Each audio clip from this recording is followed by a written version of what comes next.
Buenos días chicos, ¿cómo se encuentran el día de hoy? Vamos a hacer en esta ocasión una clase para darle un repaso y prepararlos al examen. Les repito, el examen está colgado a partir de las 12 del día. Cualquier cosa los vamos leyendo, ¿ok? Toda la información ya se encuentra colgada en el curso en la plataforma, ¿de acuerdo?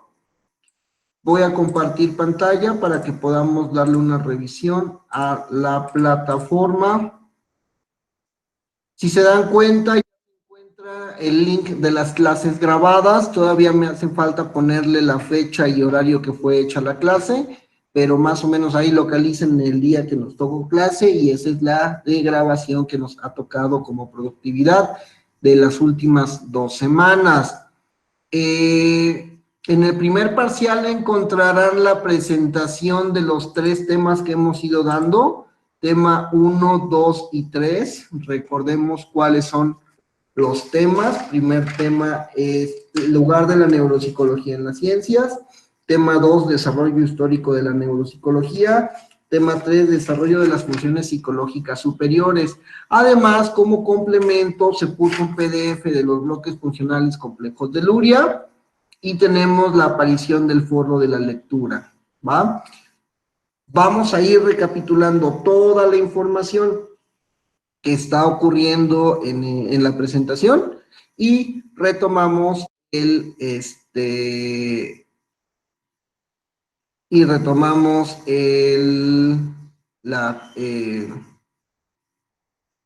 las presentaciones para hacer un poco de estudio. Recordemos, el examen viene de las primeras 3 lecturas de Portellano, ¿sale?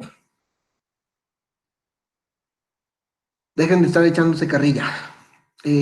Hola Yelén, buenos días. Qué bueno que llegaste. Esta forma el examen vienen sobre todo en la lectura todas las tablas y hay que prestarle mucha atención a la definición de Quintanar que viene en la tercera presentación, ¿vale? Cualquier cosa ya tenemos material de revisión, cualquier cosa vamos a ir poco a poco. ¿Qué vimos en el tema 1? El tema 1 estuvimos observando qué nos hace ser lo que somos. En general es una explicación de qué punto nos está abordando la neuropsicología. Recuerden que vimos otra vez un poquito el dilema mente-cerebro. Y la neuropsicología, que es una ciencia multidisciplinaria, se basa, se apoya de los aspectos biológicos, neurológicos, psicológicos, químicos, físicos, farmacológicos, genéticos, hasta elementos informáticos. Entiéndase que la neuropsicología es una manera en que estamos haciendo un gran agregado de información sobre la manera en que entra esa información a nuestro cerebro, en la manera en la que entra esa información a nuestra conciencia, a nuestra forma de percibir la realidad, y es que se observe esta información como un proceso cognitivo que dará pie al comportamiento humano.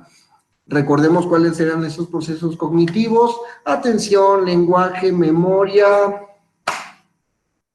y todas estas características nos permitirán comportarnos, conducirnos, a agregarnos de manera directa, ¿vale? De ahí hay una división en lo neuro no conductual y conductual. ¿Cuáles eran las ciencias neurológicas, neuropsicológicas de lo conductual?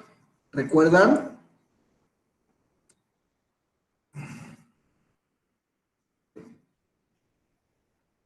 Tenemos algunas como las neurociencias no conductuales, o sea que van a estar en función de la explicación del fenómeno.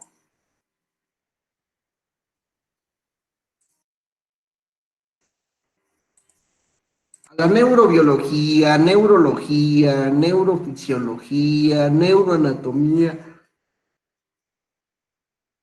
y neurofarmacología, ¿sale? Son como las grandes neurociencias no conductuales que van a explicar procesos internos, procesos físicos. Sin embargo, las neurociencias conductuales son aquellas que ingieren en la función de esos tejidos, en las funciones de esas características. Psicobiología, psicología fisiológica, psicofisiología, neuropsicología por excelencia, psicofarmacología, neurociencia cognitiva. ¿Por qué? Porque nos va a explicar precisamente la manera en la que están ocurriendo los formatos, las acciones, las interacciones, las vinculaciones de la actividad motivada, de la actividad voluntaria, ¿vale? ¿Qué más tenemos en este primer tema? Algunas características de lo que significa neuropsicología. Esta tiene un carácter científico, estudia sobre todo las funciones mentales superiores, que ya agarra un poquito de sentido cuando recordamos que estamos alrededor de la función psicológica superior, cuáles eran inferiores, cuáles eran superiores. Las inferiores son los procesos cognitivos, las superiores es cómo este proceso cognitivo se lleva a el área social, se lleva a la expansión en función de nuestras características. Bueno, trata preferentemente las manifestaciones del córtex cerebral asociativo, ya dentro del desarrollo del contenido del bloque 3, o de zonas secundarias y terciarias del bloque 2, según Luria. Estudia las consecuencias del daño cerebral sobre sus procesos cognitivos, o sea, vamos a estar observando patología para poder determinar estas características específicas. Fati, todo esto ya está en plataforma. Si gustas, sí, sin problema te lo mando, pero por eso es que lo estamos recopilando desde la plataforma. Si se dan cuenta, ahorita que regresemos, todo está en plataforma, ¿sale? Y utiliza modelos humanos, aunque se hace experimentación en neurociencia no conductual con modelos animales, también tenemos una forma específica de intervención en modelos humanos. Tiene un carácter interdisciplinar, requiere de la psicología para poder realizar sus procesos. Checa, Fati, regresamos, ¿vale? Y encontramos la plataforma. Vamos a ver qué revisamos, qué vimos, qué checamos en el tema 2, desarrollo histórico de la neuropsicología. Recuerden que la neuropsicología se basa en intentar explicar quiénes somos, cómo somos, dónde estamos, por qué pensamos, por qué hacemos lo que hacemos, por qué es que razonamos lo que razonamos, ¿no? Y ese milagro, Alex, que te conectas. Buenos días. Y estas hipótesis van de la hipótesis cerebral y la hipótesis cardíaca. ¿Cuál es la hipótesis cerebral? Que nuestra conciencia, nuestra forma de percibir el mundo la maneja el cerebro, y la cardíaca que está alrededor de el corazoncito, ¿verdad? Tenemos también que hay algunas ilustraciones que explican muy bonito de qué forma Descartes propone esta relación del cuerpo con la mente, y que al final, pues, Aristóteles nos decía que se encuentra toda la conciencia a partir del corazón del alma. Recordemos que estas posturas nos van permitiendo observar las grandes dicotomías de las premisas localizacionista y holista. ¿Qué es localizacionismo? La fundamentación filosófica en que nosotros entendíamos que la mente, que el cerebro, que nuestra alma se encontraba en áreas específicas de la cabeza, o bien que nuestra mente, que nuestro cerebro, que nuestra forma de responder se encontraban en estructuras específicas a lo largo de todo el cuerpo. ¿Sale? A lo largo de toda la corteza. De ahí hay algunos aspectos positivos y negativos, tanto del localizacionismo como del holismo. Algunos positivos es que El localizacionismo permitía saber que en cierta área existía cierto daño, que existía cierta repercusión. En otros aspectos positivos del holismo es que la existencia de áreas asociativas, o sea, en el holismo, en el localizacionismo pensábamos que aquí se encuentra la amistad, ¿no? Por así decirlo, el músculo de la amistad, pero en el holismo pensamos que se encuentra distribuido por todo el córtex, por todas las áreas específicas del encéfalo, del cráneo, del cerebro. Algunos aspectos negativos del localizacionismo es que somos intrínsecos exclusivamente al tejido cerebral, al tejido celular, y cuando observamos las teorías histórico-culturales sabemos que somos más en función de las personas que nos rodean y no necesariamente de las características o capacidades que tenemos.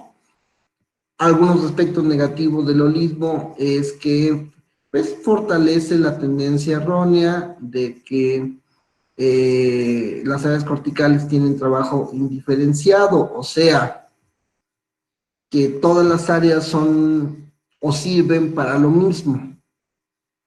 Y pros y contras, ¿vale? Aquí tenemos unas imágenes de cómo se observaba el localizacionismo y lo que les contaba. El músculo de la alimentación, el músculo de la amistad, el músculo de la memoria, aquí aparece el punto, la forma de conciencia, ¿vale? Hicimos un repaso sobre lo que aportó Broca y Wernicke en función de la localizacionismo y el holismo, y con ese descubrimiento vimos que ambas hipótesis son parcialmente ciertas.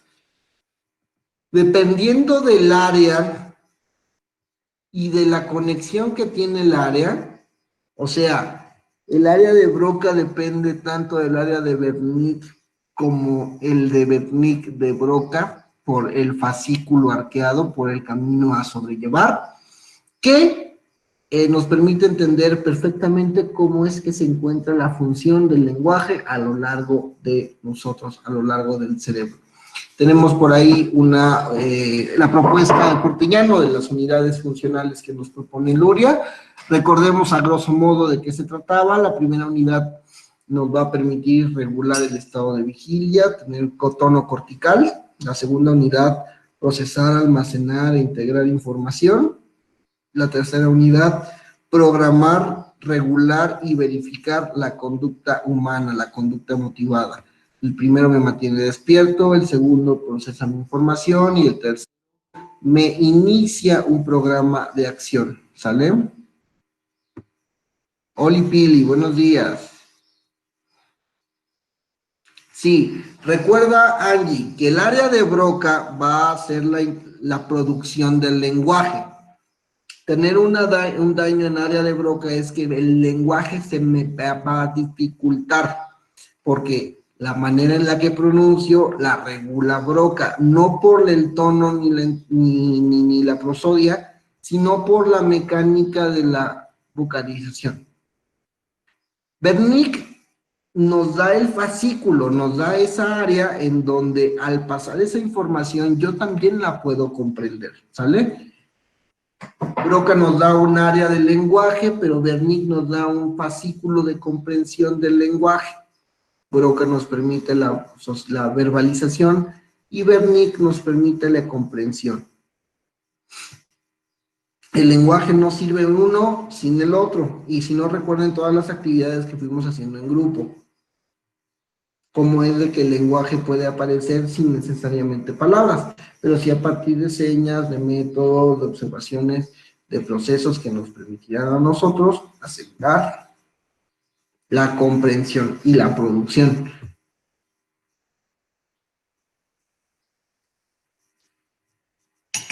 ¿Se entiende, Angie?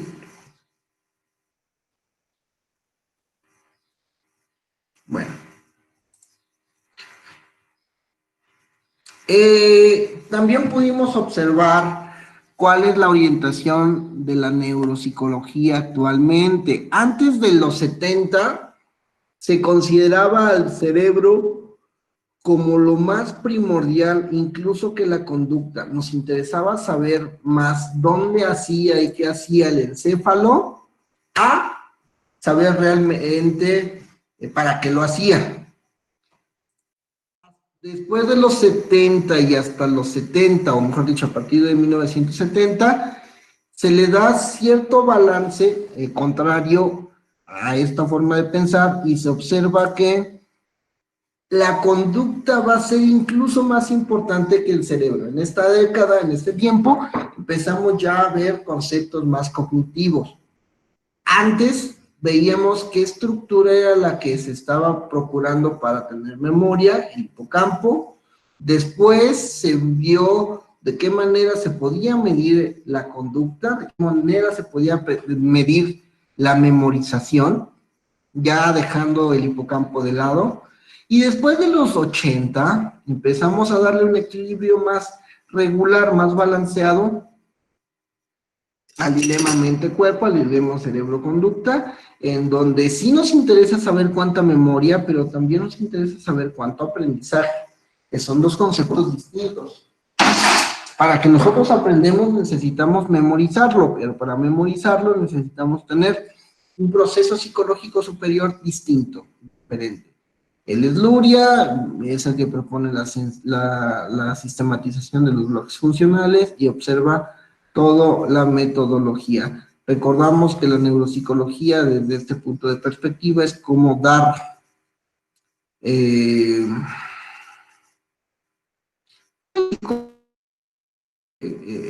información, cómo procesar estas situaciones, cómo se van a ir sobrellevando las situaciones de internamiento y cuál es la organización modular de la mente, que al final era ir dividiendo las características por módulos para hacer procesamientos de entrada y de salida. ¿Tal?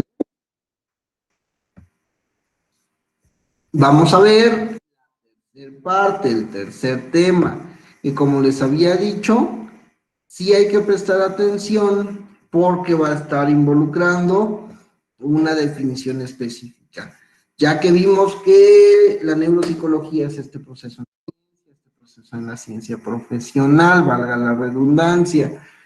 Vamos a observar cuáles son las características de las funciones psicológicas superiores. Recuerden los videos que vimos.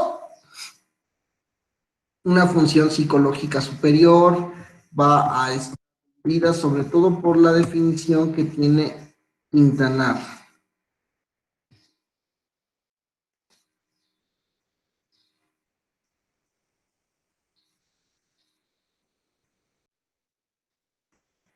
Espérenme tantito. Ya me perdí.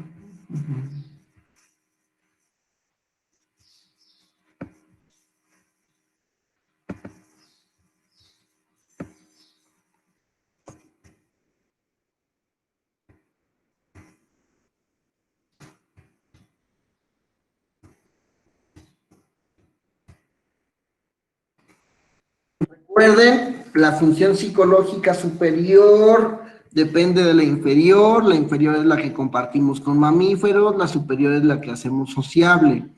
Estas, ¿por qué van a estar sociables? Por su origen, según Quintanar, porque es a partir del origen del contacto con el otro, con mis padres, con mis primos, con las personas con las que regularmente convivo, van a permitirme adoptar más funciones psicológicas superiores y hacerlas más complejas. Estas funciones psicológicas superiores están mediatizadas por su estructura. Recordemos, el pensamiento necesita lenguaje para estructurarse. Nosotros necesitamos un sistema de palabras para poder regirnos estructuralmente y poder, ahora sí, manifestar nuestra conducta voluntaria, lo que deseo, lo que quiero, lo que me motiva, lo que me procura, lo que me interesa.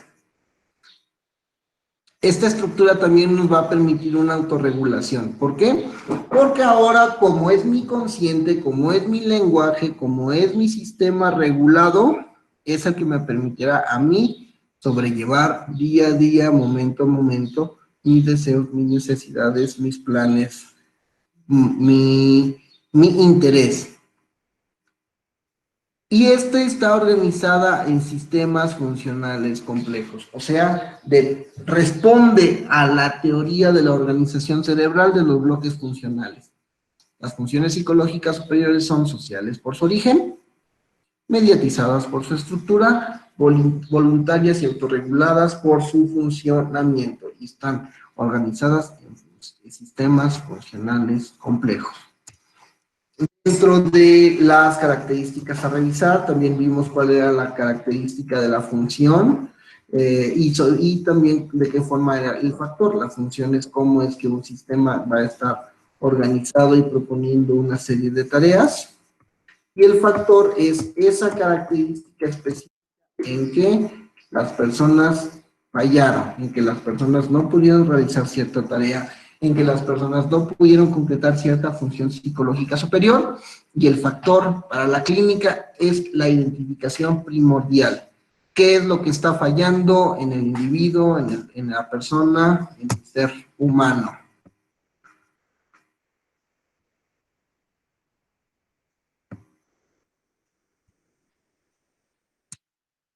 ¿De acuerdo?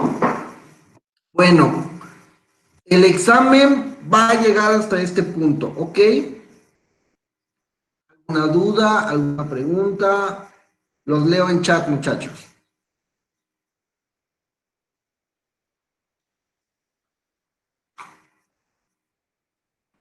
¿Qué pasó, Andy? ¿Por qué tenemos cara triste?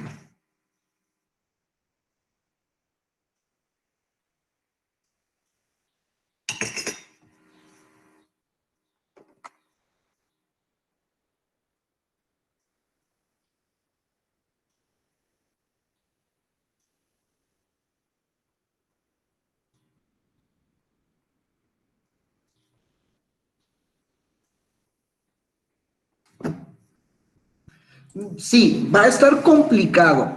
Te los adelanto. Como son opciones múltiples en plataforma, como les dije desde el principio, hay que procurar, hay que leer muy bien, porque recuerden que las preguntas vienen muy cercanas. Hay que ver la orientación de la pregunta, de la respuesta, si es negativa, si es positiva. La guía de examen, Alex, lo que ya había dicho desde el principio de la presentación. Todas las tablas de Portellano, del capítulo 1, 2 y 3, bueno, de la sección 1, 2 y 3 del primer capítulo, y la definición de Quintanar, ¿vale? Revísenlas a conciencia, a lupa. A lo mejor por ahí aparece una como de criterios, pero nada que no venga en las diapositivas, nada que no venga en la lectura de Portellano. Es un examen basado sola y casi exclusivamente en el libro de Portellano.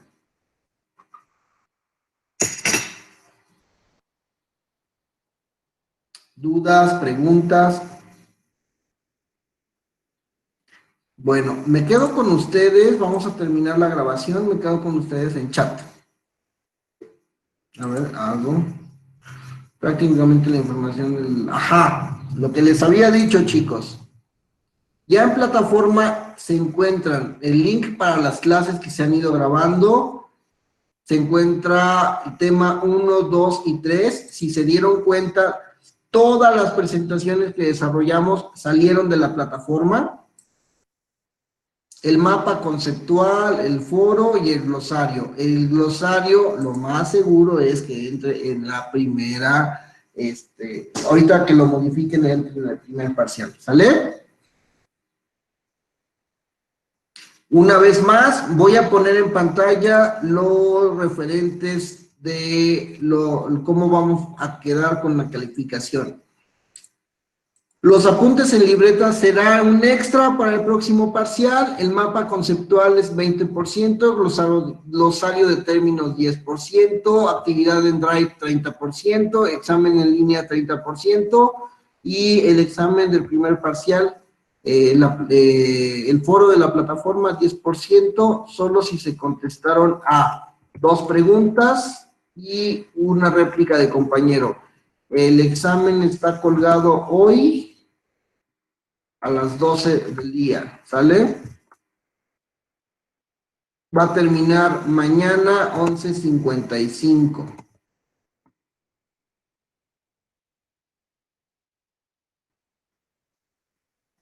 Sigue. ¿Ok, ya vi? Perfecto.